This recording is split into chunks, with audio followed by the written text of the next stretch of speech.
Hey everyone, Robin Mungo here for the Bounce Back into Your Health follow along. And today I'm going to show you my first variation of mobility in minutes. So this is just going to take 3 to 5 minutes, and we're going to do 4 exercises today. 6-point rockers, the shin box, a T rotation, and then I'm going to throw in a little bit of core activation with something called the lazy dead bug. Alrighty, normally I do this right before I brush my teeth first thing in the morning, but you can do it kind of whenever is convenient for you. We're going to start off with the 6-point rockers, so you can just follow along exactly how I like to do it. I throw in a few tweaks, so if you know this exercise drill already, I'm going to be on my hands and knees, and then I'm just going to kind of shake my ankles out a little bit. Just going to tap the floor, do some ankle circles, just kind of get them flowing, get the blood flowing through the ankle joints. Okay, and then I'm gonna just do some neck nods. So I'm just gonna look up, look down, nice and easy, not forcing a range of motion. I'm not trying to push anything here. Just doing what your body will allow you to do. You're gonna look left and right. Just kind of saying no in an exaggerated way. Okay, and just kind of tilt your head, just whatever's comfortable for you. Just make sure everything's kind of loose, nothing too tight. Okay, then I'm going to try to tuck my toes underneath, so they're tucked underneath the floor there, and then all I'm going to do is rock back. I'm just going to continue to just sit back, relieving pressure off of the lower back. Okay, just sitting back there, just nice and easy. It's a nice one, especially first thing in the morning, right? We're going to stretch out our plantars, so if you have plantar fasciitis, this could be a big benefit to you. If you're on your feet a lot, this would be a good help. Relieving that lower back, just kind of taking pressure off of the vertebrae. Okay, and then I'm going to just kind of do a couple of tweaks here. So only do this if there's no pain, but I'm going to bring my hands a little bit closer together and point my fingertips sideways. Then all I'm going to think about is pushing and flaring my hip and rib cage to one side and then to the other. And again, I'm not forcing any range of motion. I don't want to do anything that hurts. Feeling a nice little stretch there, just rocking it out. And the cool thing about this is that you can also, as I'm feeling it right now, get a stretch in your forearms. Good. And then if you want to take it to the next level, only if it doesn't hurt, point your fingertips behind you towards your knees, and then very gentle rock back. Only sit back as much as your wrists will allow. There can't be any wrist pain. Otherwise, you can just kind of ignore this part of the exercise. Okay, just a few times, just get a bit of a stretch there. And when I'm done that, I just kind of get out of it, shake my wrists a little bit, just kind of get them blood flowing. And if you're a little bit tight, just kind of pinch your forearm on one side and just pinch up like a little bit of self-massage on the other side. Good to go. All right, next exercise, we're gonna do something called the shin box. So we're going to sit down nice and tall, and we want to get our legs basically in about a 90-90 position. So my hips, my knees, 90-degree position. Doesn't have to be exact. Everyone has a little bit of a hip difference of how your muscles and body is connected. So a little bit forward, a little back, whatever's most comfortable for you. Ultimately, you don't want any pain. Some people need to sit this way. Some people can sit up. Again, your body is your body. You do what you can do.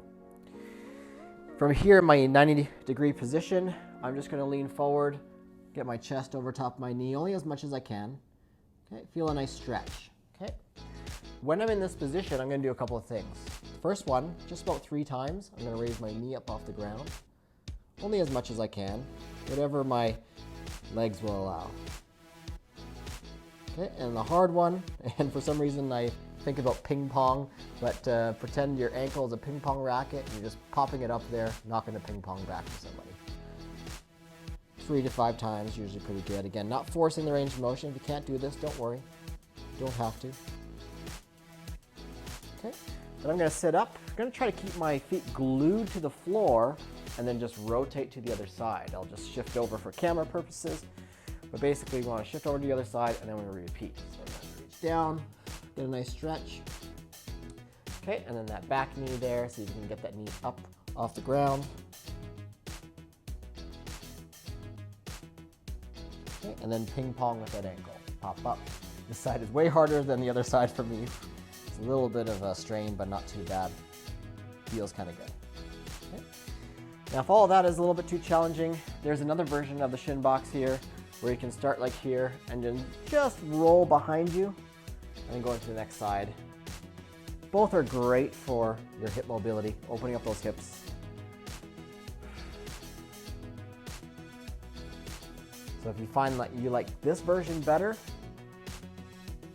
then perhaps every morning when you get up before you brush your teeth, part of your routine, you can start doing some shin boxes, open up your hips, improve that circulation, be a little bit more mobile, a little bit more functional in your movement in the day.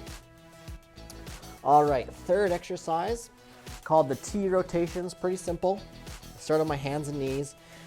You can tuck your toes underneath if you like, or you can have them flat, whatever you prefer. I'm gonna bring my hands close to my knees, and I'm just gonna handcuff myself. So I'm gonna put one hand on my lower back, and then I'm just going to try to rotate up as much as I can. What we're rotating from the thoracic spine, that mid-back.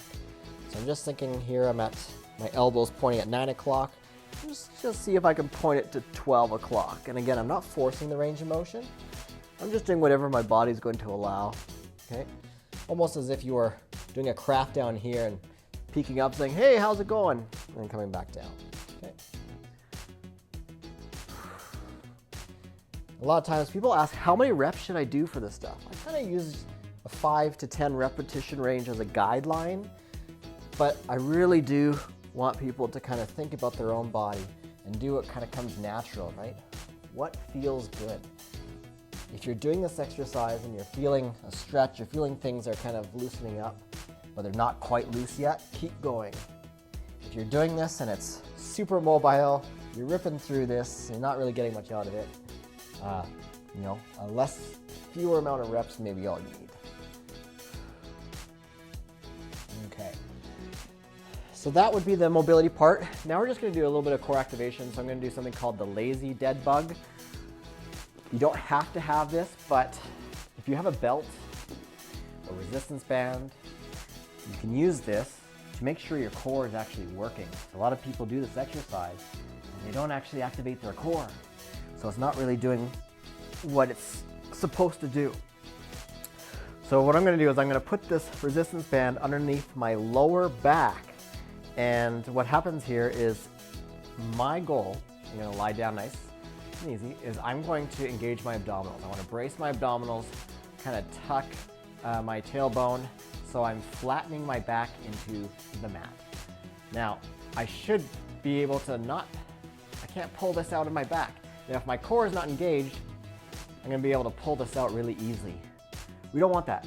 So I'm going to put this band underneath my lower back, and then I'm going to flatten my lower back into the mat, engage that core.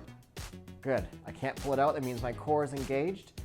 I'm going to bring my legs up to about 90 degrees. So I can put a plate of meatballs on my shins and they won't fall off. Okay. I'm just going to give the resistance band or a belt a little bit of a tug just to make sure that your back is flat into the mat and maintaining that. All I'm going to do from here is I'm just going to lower one heel and then bring it back up. And you'll see it's pretty slow. Okay. And of course, as you lower your heel down, your back's going to want to arch up like a Pringle chip. And of course, if you do that, you've lost your core activation. And you'll know right away, because if I lose my core, I'll be able to pull the band out from the lower back. So we want to avoid that. And this one, like most core exercises, general rule of thumb, 8 to 15 total repetitions. Ultimately, you want to get some time under tension there. Okay, so I'm just going to reset here. I'm just going to do 8 total from here. Okay, but you can do 8 to 15, maybe even up to 20. You want to feel your core engaged, but not necessarily exhausting yourself. Not in this little mobility routine.